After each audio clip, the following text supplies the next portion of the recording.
In 1971, Joni Mitchell released one of the most influential and powerful introspective albums of all time, Blue.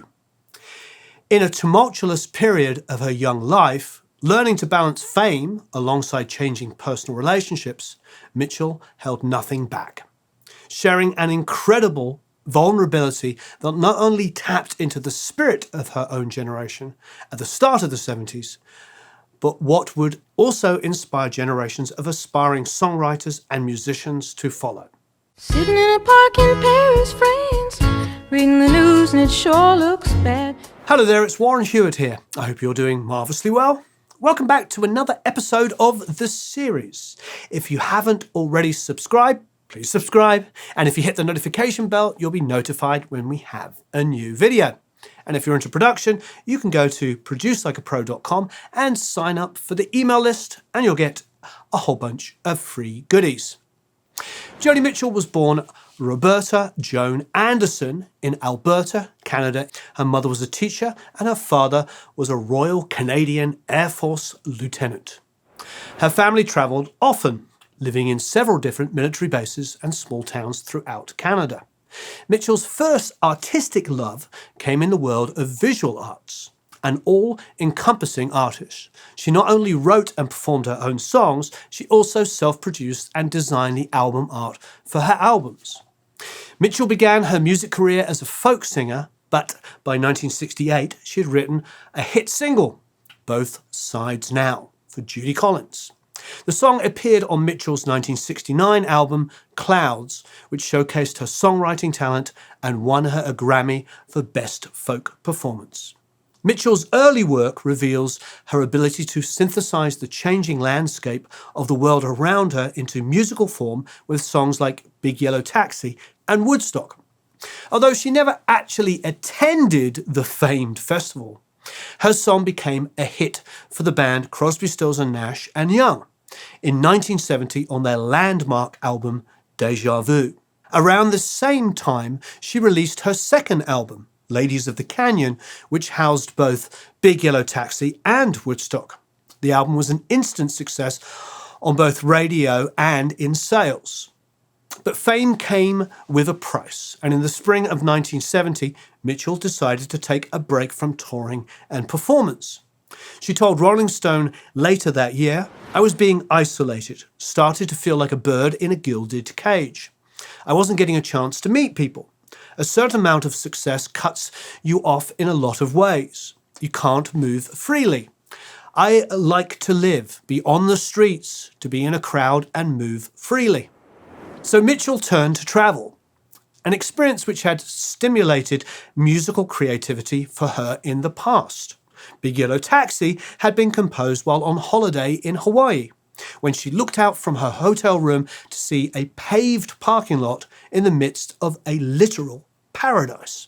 This new adventure took her to the island of Crete, where she stayed in the hippie community of Matala, before travelling to several other European locations. It was these travels that provided the inspiration for Blue. She explained, "Blue is partly a diary. It's me moving through a backdrop of our changing times. I was in Matala and we got beach tar on our feet.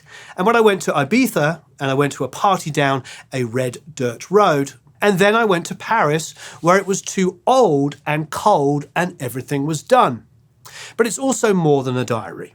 It's one chapter in the great American novel of my work." Blue may just represent a moment in Mitchell's artistic legacy, but for many listeners, it represented a profound shift in their understanding of self and the relationship to the world. The opening song of the album, All I Want, kicks off the storytelling of Mitchell's travels and heartbreak. It begins, "I'm on a lonely road and I'm travelling, looking for something, what can it be?" It also introduces listeners to the gentle strings of a mountain dulcimer, an instrument whose sound she introduced to many listeners.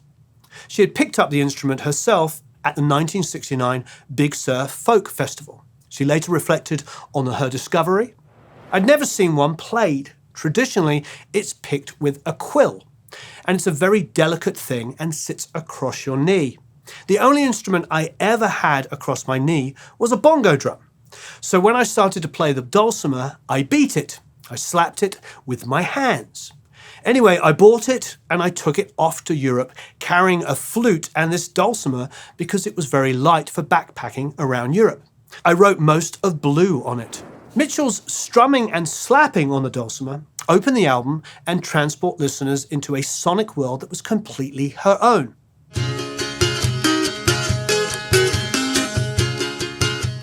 If the singer-songwriter genre is founded in confessional songwriting, this album epitomizes it, with powerful, poignant lyrics alongside unbelievably creative melodies and arrangements. In 1979, Mitchell reflected, "The Blue album, there's hardly a dishonest note in the vocals. At that period in my life, I had no personal defenses. I felt like a cellophane wrapper on a pack of cigarettes. I felt like I had absolutely no secrets from the world and I couldn't pretend in my life to be strong or to be happy. But the advantage of it in the music was there was no defenses there either." The songs capture her fears, desires, and passions of Mitchell's experience at the turn of the 70s, her heartbreak and her love affairs. These are songs of vulnerability. They capture the complexities of human relationships. Those lyrics are so powerful because they tap into the real human experiences. All I really want our love to do is bring out the best in me and you.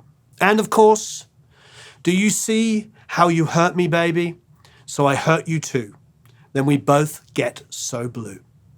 With All I Want and many of the tracks on this album, Mitchell doesn't offer a black and white picture of love and relationships, but takes us through the struggles of knowing when it's time to quit and when it's time to hold on, of recognizing the good even though it might be over. Her songwriting details true experiences. The song Carey is about a real person, Carey Raditz, an American working as a cook at Delphini's Cafe in Crete while she was there. Mitchell explained, "I had my dulcimer with me from the States. I used it to write Carey over a period of weeks in different locations and in around Martella as a birthday present for Carey. My lyric, 'Oh Carey, get out your cane,' referred to a cane Carey carried with him all the time. He was a bit of a scene stealer and the cane was a theatrical prop for him. The song began as a birthday present, but it evolved over time. Raditz later told the Wall Street Journal that the version on Blue is similar to the one he heard in Martella, but not entirely the same. The final version sounds like a farewell to the pair's time together and isn't entirely flattering to the song's namesake. The final line of the chorus is, 'Oh, you're a mean old daddy, but I like you.' Raditz admitted, 'I had a nasty, aggressive character then, and I was feisty. I was always getting into fights at the taverna, probably losing more than I won. I suppose she hung around me after her friend left because she knew people wouldn't dare come up to my cave without permission. So it was a haven for her of sorts, even though the cave was small, around 8 by 16 feet. Raditz and Mitchell spent 2 months together, then travelled to Athens, where they parted ways. Mitchell then flew to Paris, where she began writing another song of her experience, California. California begins with the vantage point of Paris. The song beautifully relates to Mitchell's travel experiences, alongside the depth of her longing for her adopted California home. But we not only hear about Paris, but also her travels to Crete and Spain. Raditz makes another appearance on the album through the second verse of California, where Mitchell sings "A Red, Red Rogue." Raditz first heard this song when he visited Mitchell in LA shortly before the album's release. He recalled, "Carey didn't surprise me since I'd heard it in Martella. California, however, was a shocker. I was taken aback that she referred to me as a redneck on a Grecian isle. I was from North Carolina, so my accent was strong, but I was hardly that. But look, she was just writing songs. You can't really take these things all that seriously. And I did take her camera, as the song says, but I didn't sell it. I gave it back to her later." The final verse recalls her travels to Spain, with a party down a red dirt road, which she has said in interviews refers to a real experience. All of these verses beautifully articulate the rich experiences of Mitchell's travels and explorations as she wrote Blue. The chorus is at once relatable in its sense of longing for home, but also a dreamy source of myth, once centered in the imaginary mysticism of California.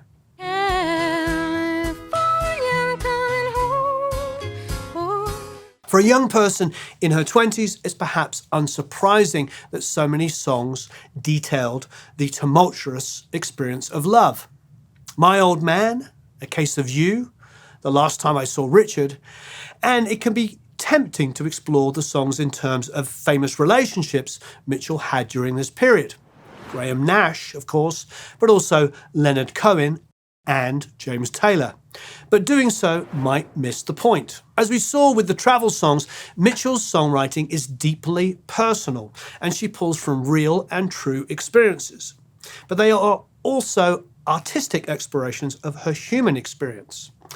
The personal is a way to access a universal. In these songs, we can find that universal, My Old Man, explore a kind of everyday love, one that feels like home. A Case of You beautifully weaves together the sense of pain and passion that comes with a romantic relationship. And The Last Time I Saw Richard watches the hopeless abandon of a romance turn to cynicism. Mitchell explained that The Last Time I Saw Richard was inspired by a conversation rather than a specific relationship. Patrick Skye, a fellow folk singer, said to me one night in a bar in New York, "Oh, Joni, you're a hopeless romantic. There's only one way for you to go. Hopeless cynicism." And that was it. That one little nugget became that song. Another example of how Mitchell's truth gets turned into a universal experience is the song Little Green. Many listeners are drawn to it without having any awareness of why she wrote it. Timothy Grouse even wrote about the ambiguity of the song in Rolling Stone magazine in 1971, saying, "The pretty, poetic lyric is dressed up in such a cryptic reference that it passeth all understanding." The song does not actually come from her Blue period at all. It was written several years earlier in the mid-60s, in response to the deep sadness Mitchell felt in giving her daughter up for adoption. Knowing its origin, of course, brings clarity to the lyrics. Child with a child, pretending, weary of lies you are sending home. So you sign all the papers in the family name. You're sad and sorry, but you're not ashamed. Little Green, have a happy ending. But this history wasn't revealed until 1997, meaning that for over 2 decades, listeners were able to connect with her very personal storytelling without knowing the actual story. Child with a child pretending. When we use the term confessional to talk about this style of songwriting, it's not a term Mitchell would have used herself.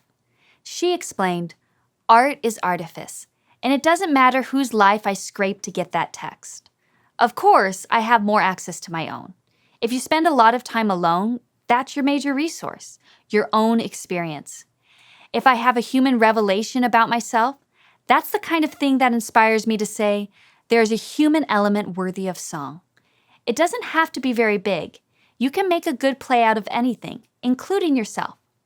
But songs traditionally didn't carry these literary elements, and that's what my contribution to the songwriter form probably was, to bring singers closer to something like a good play.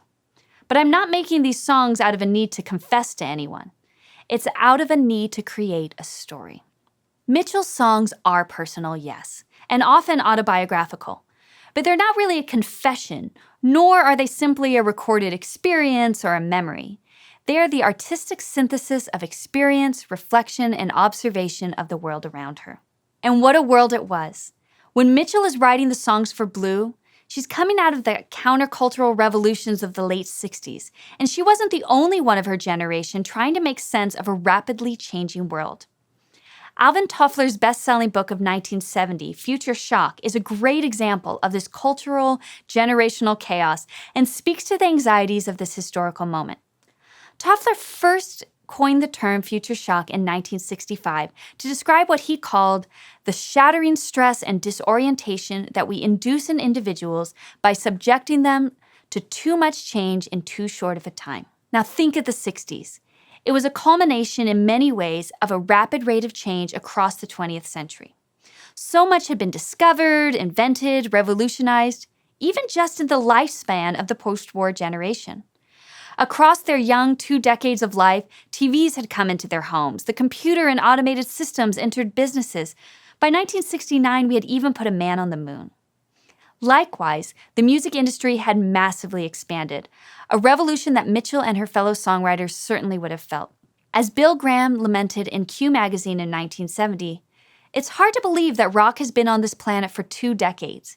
It was a $100 business, then it became a $1,000 business, and some young people had to get knowledgeable about what they had to do to run dances. But then rock became a $1 million business and a multi-million-dollar business." This is some of the tension and anxiety that Mitchell recalls when she talks about her blue period. And she isn't alone.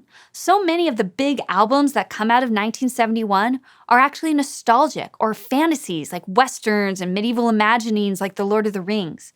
Her generation was piecing together a new understanding of the world, and while many turned outward to these sorts of fantasy worlds, Mitchell turned inward and reflected on what it meant to be human. Of course, this level of intimacy was groundbreaking, and groundbreaking is risky. Some people felt uncomfortable with lines that laid everything bare. Mitchell recalls playing the album for some songwriter friends before it was released. At that time, we were all still young enough that we played our songs for each other. It horrified all the male singer-songwriters around me. I was amused. They were embarrassed for me. Because the popular song had been about posturing. I had been self-aggrandizing. The feminine appetite for intimacy is stronger than it is in men. So my songwriter friends listened and they all shut down. Even Neil Young. The only one who spoke up was Chris Christopherson. "Jesus, Joni," he said, "save something for yourself." Mitchell takes her memories and finds a way to explore the emotive truth in those experiences. In the title song, Blue, she opens with the lines, "Songs are like tattoos." She embraces the imprint they have left on her life, and in doing so, she encourages her contemporaries and really generations of younger musicians to do the same. When you listen to Blue, it's clear that the record captures a sort of personal artistic expression that is hard to imitate. In fact, for as much as the album has influenced generations of songwriters, we don't get many famous cover versions of the songs from this album. There are some, of course, but not in the way we see with some of her other songwriting. Songs like Both Sides Now or Big Yellow Taxi. But the exception to the Blue album is a song that shares the album's tone and emotional space, but is also quite unique, and that song is River. First of all, it's essentially a Christmas song. The first notes we hear are Mitchell playing a melody on the piano that is hauntingly similar to Jingle Bells.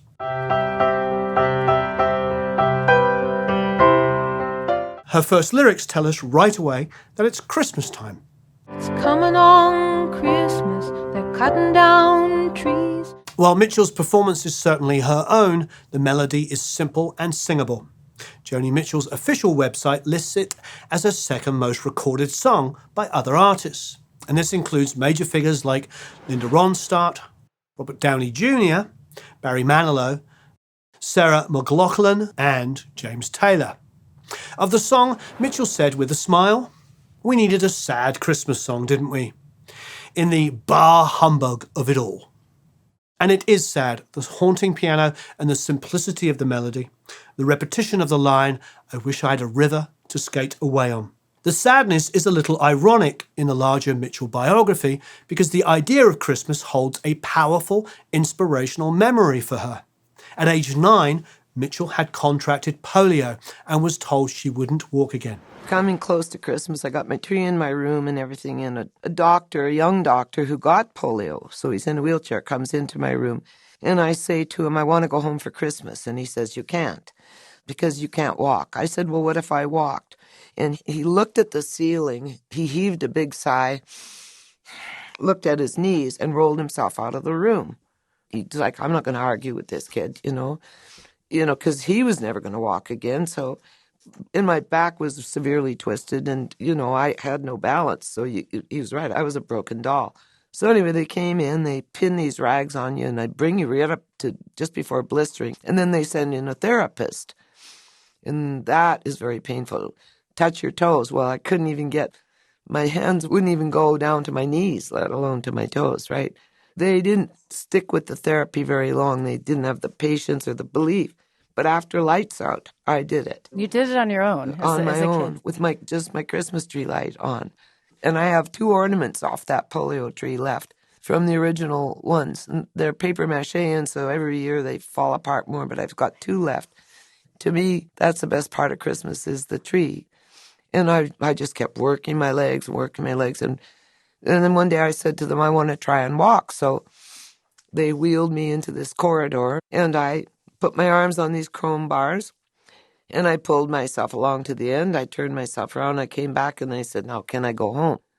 It's the Fighting Irish, eh? The Christmas scene in River is not the triumph of her childhood, but the melancholic loneliness of the rest of the Blue album. And yet it captures those childhood images, the tree, the longing to escape from a confined state. It's the genius of Mitchell that she can bring all of these images and experiences together to create sonic masterpieces in which audiences can find their own truth. Blue. What a great album Blue is. Let's talk about that album. That album was one where when I put it on, I could disappear into an intimate world. I could be in that world. I could be in Joni Mitchell's head, it felt, when I listened to that. And I remember, people have said that it was so confessional, that she needed to leave things out, that she said too much. But honestly, I felt like I could be in my own head as a result of her inviting me into hers.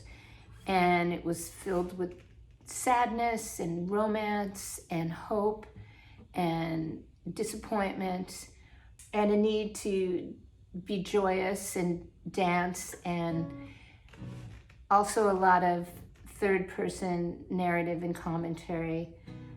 Let's talk about some of the songs about it. Songs like All I Want, My Old Man. My Old Man is a singer in the band.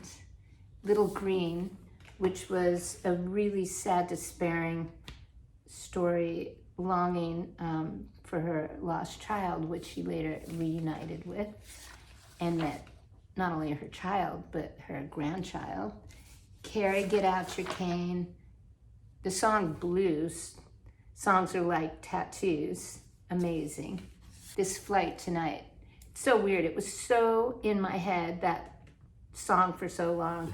Once I was going to get on a plane, this was when my kids were little, so it had to be like more than 15 years ago. I was going to get on a plane, and we were somewhere really snowy.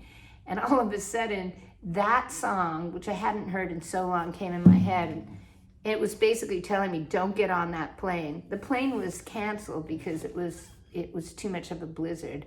But somehow Joni Mitchell's song was telling me, don't get on that plane. Songs sometimes can be angels and protective. And when you sing the chorus of a song you haven't heard in a while, maybe the words of that song are trying to tell you something. This Flight Tonight, California. Oh, such a great song. River. Now, the thing about River was it has the melody of Jingle Bells in the beginning, which is so brilliant.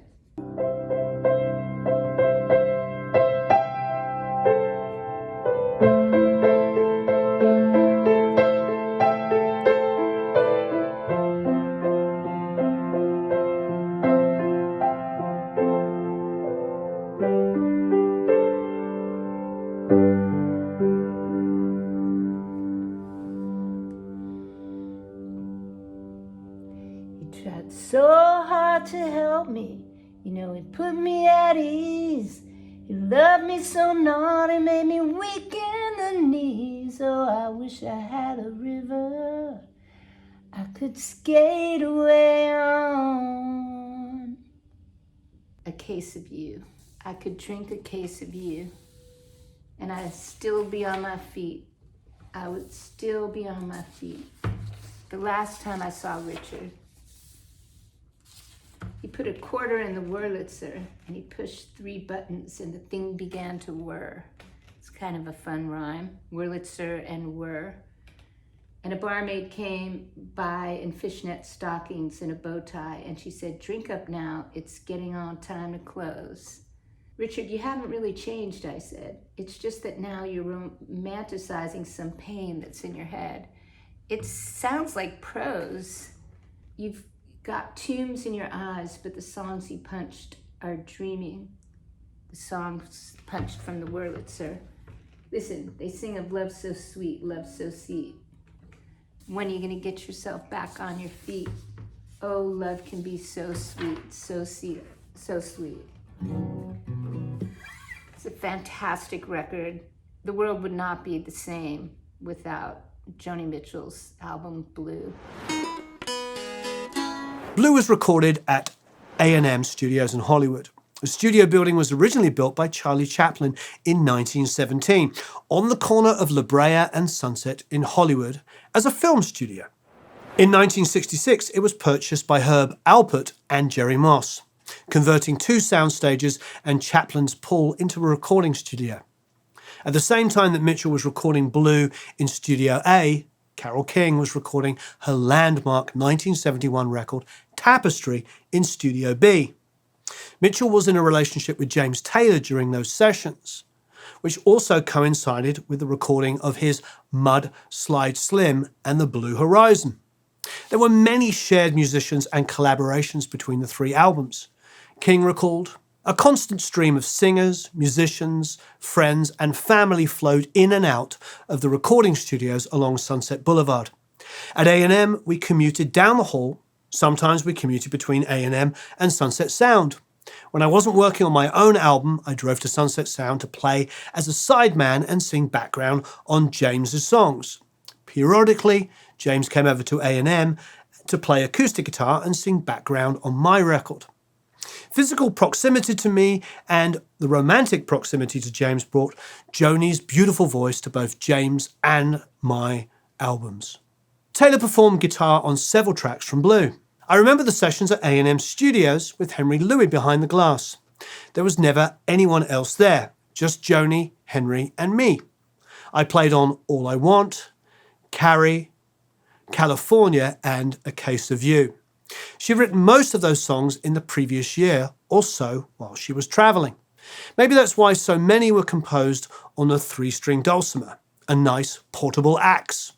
Playing along with her spare dulcimer accompaniment, I was free to substitute whatever chords I felt, which was great. But of course, it was her voice and the songs themselves that make Blue so singular."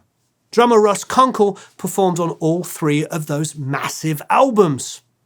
His memory of the session naturally recalled the unique rhythmic expression of Mitchell's playing. Keeping time is like a heartbeat. You have to be steady, but be able to fluctuate without being abrupt. There was always a rhythmic template to Joni's music, and she set it.